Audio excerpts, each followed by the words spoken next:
guys, welcome back to Dr. Tech. Welcome to a brand new video. I am Inzi, and in this video we're going to talk about this beauty right here. This is the HP Spectre x360 13-inch 2020 model, and they are pretty much the king of aesthetics in the world of two-in-one laptops.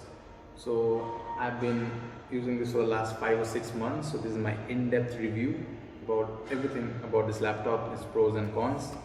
So yeah, let's get started. And yeah, probably it's getting cold for you too, so might as well grab your own cup of coffee, sit back, relax and enjoy this video. Starting with the exterior, the Spectre comes in two colors, the Nightfall Black and the Poseidon Blue. We have the Nightfall Black, which is basically a black body with copper lux accents. The color scheme is uniform. The HP logo, the deck, the dual hinges all have this striking copper accent. The all aluminum chassis weighs only 1.27 kilograms, and these dual hinges here are strong and sturdy, and they help fold this laptop in all possible angles and also helps it switch between the laptop mode and the tablet mode. The keyboard is also consistent with the chassis ebony color scheme, and the glass touchpad also has a subtle copper trim. Now both the flanks house the quad speakers by Bang & Olufsen, which I'll discuss in a moment. These edges are angular, which are the Spectre lineup's iconic gem cut design, and the bottom has the air vent to dissipate heat. Now this luxurious aesthetic and coherent design is something HP has perfected over several iterations of the Spectre lineup since its inception in 2015. In fact, if you do a simple Google search of the world's sexiest laptop, the result, as you might think, is the HP Spectre x360. No surprises there. The attention to detail in this thing is immense, and if you're carrying this around, it is bound to turn heads. Talking about attention to detail, we should discuss the box in which it comes in. It has the same black and copper finish. Now the box is very premium. It has a Spectre written on top, and at the bottom we have this HP logo here and two HP logos on the side. It's a very sturdy box, and when we open it up, we are of course greeted with a laptop. Even the interior has a foam finish on the box, which is really cool. So apart from the laptop, we get the HP tilt pen inside, which is HP's own stylus, which is really cool. But one of the gripes I have is that this stylus works with this 4A battery.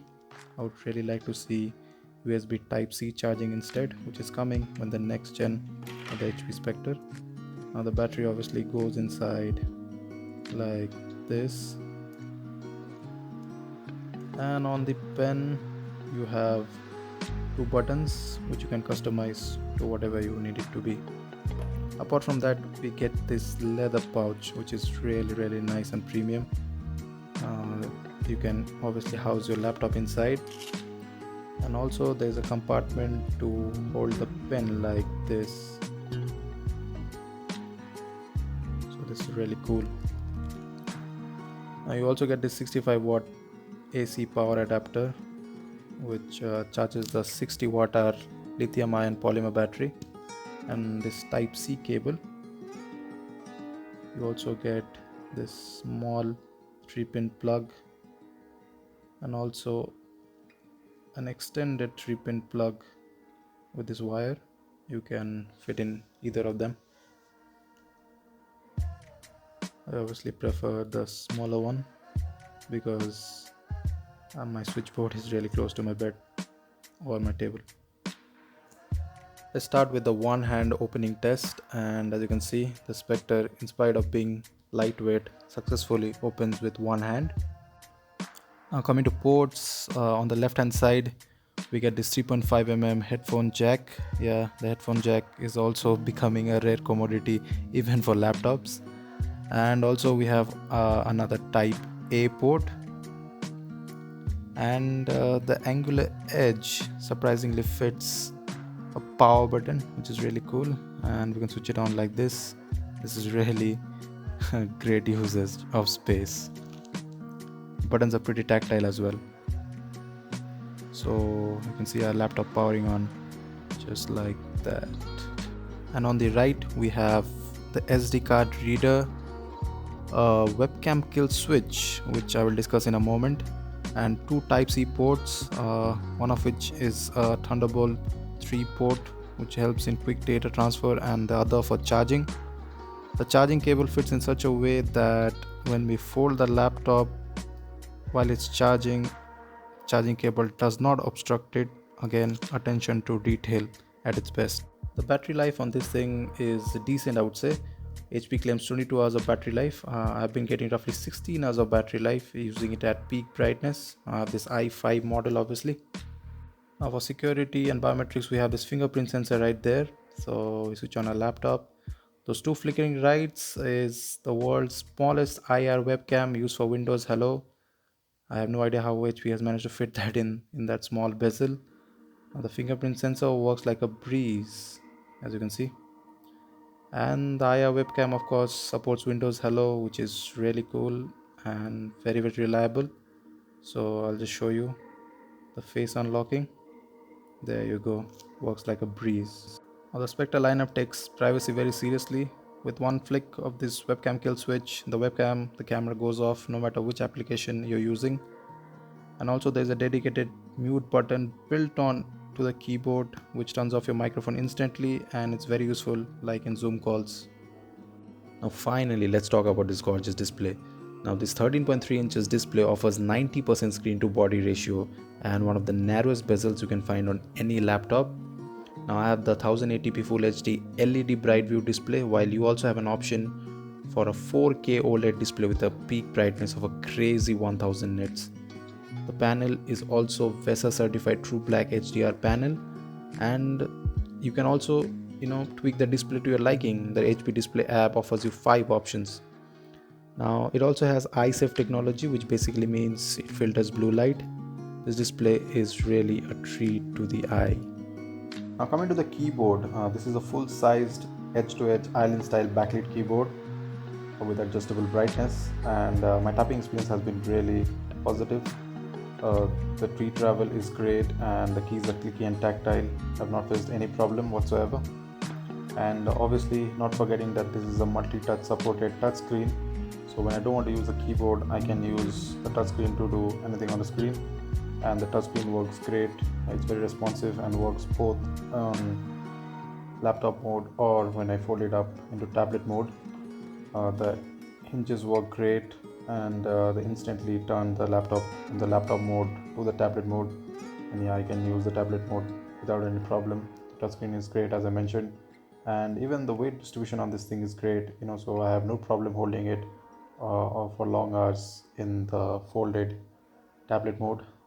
Kudos to HP for the weight management.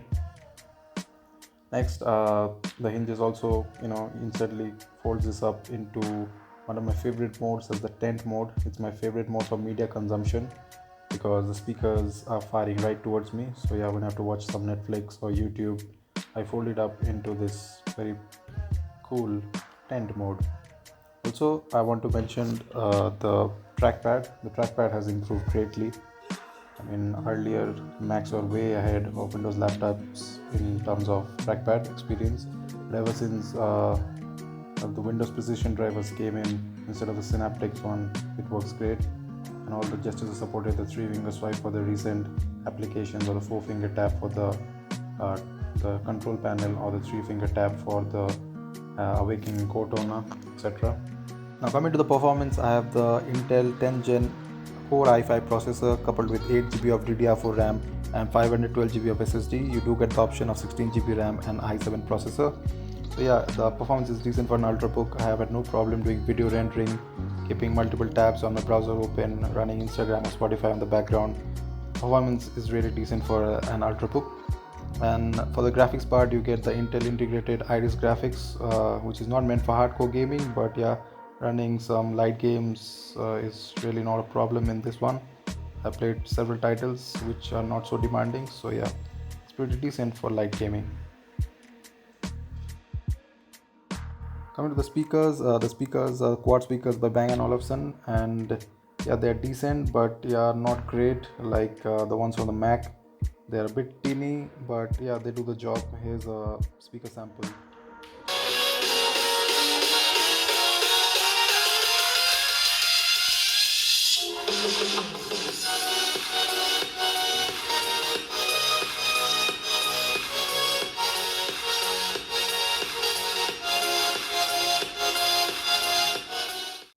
Now coming to the stylus is great. You can use it as a secondary mouse for scrolling or basically for signing documents. You can attach it magnetically at the back of the laptop like this.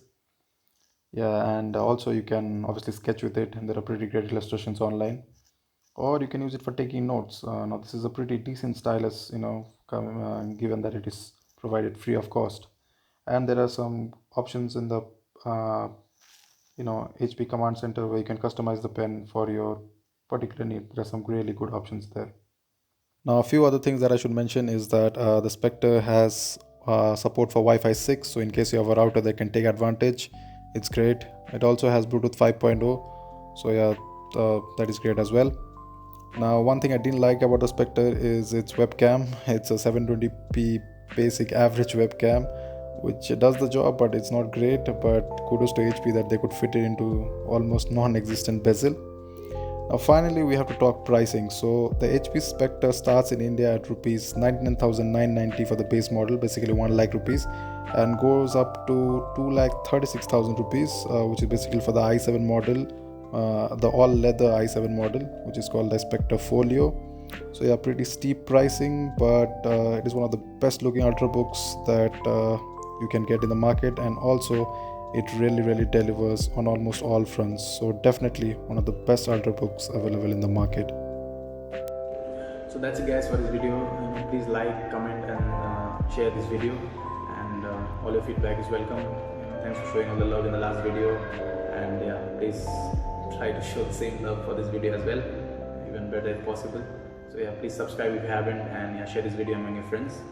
Now I know 2020 has been kind of a depressing year for all of us, so yeah, this is one of my last videos of this year. I have 2 more videos, the iPads in my head before the year ends, and yeah, here's wishing all of you a very happy new year. Hope 2021 brings glad tidings to all of us. So until then, stay safe, stay warm, have a great time. See you in the next one. Peace.